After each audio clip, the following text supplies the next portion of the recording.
The royal family in Saudi Arabia has been routinely murdering people who are critical of the regime on social media. And a new lawsuit claims that Twitter, under the leadership of Jack Dorsey, was made aware that the Saudis had actually infiltrated his company to send information about critics so government could arrest them and ultimately kill them. That's what Jack Dorsey knew. He had an agreement with this guy because the money was so good. That's what it was about. It was all about money. Jack Dorsey understood that this guy, this freak, had infiltrated the company, had spies everywhere, was taking information that was then used by this freak to have these people murdered.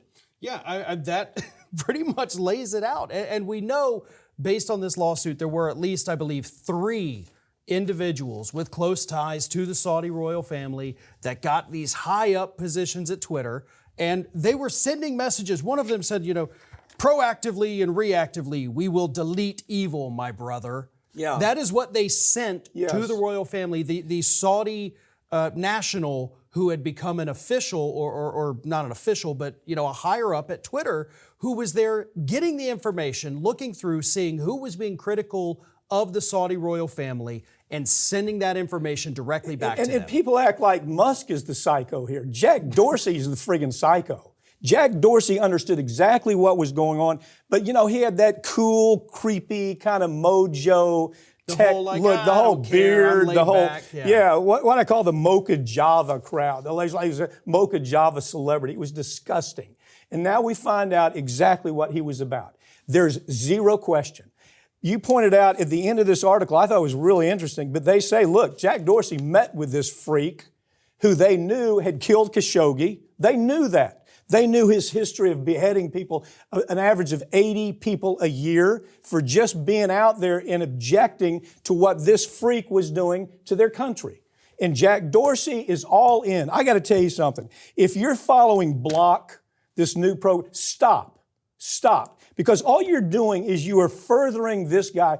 I put him, look, everybody that was beheaded, everybody that's tied up to this, they need a damn lawsuit against Jack Dorsey, because he knew exactly what was going on. Yeah, and it gets even worse because the FBI finally figured out that this was happening, that these, essentially spies from Saudi Arabia had become executives at Twitter. So they told Dorsey, they let him know, listen, this is what's happening. They're feeding the information. And so a couple of them did, basically get kicked out of the country. They're now seeking asylum, I guess, in Saudi Arabia. But it was after the FBI warned him and after the big fallout, then Dorsey went and had a private meeting with this guy to, as they said, train and qualify Saudi cadres. What's his name? Al-Zabara. Is it Al-Zabara? Was that his name? Something like Al-Zabara. So he was the guy in charge. He's the guy that gave that quote that we're going to do away with these filthy trash. Filthy trash were the people who were saying this guy is insane and he's killing people needlessly in this country. This guy was the guy that was finding out all of this information, giving it to him, and Jack Dorsey knew exactly what was going on. Let me just tell you how pissed off I am about it. I invite anybody who's been affected by this, give us a call. We'll get you to the right people, because it's a hell of a lawsuit against Jack Dorsey.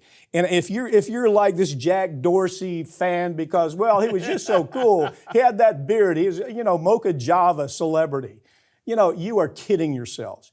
Is Musk any better? Hell, I don't know. But I got to tell you, these people that just go after, Musk, because Musk did this and Musk.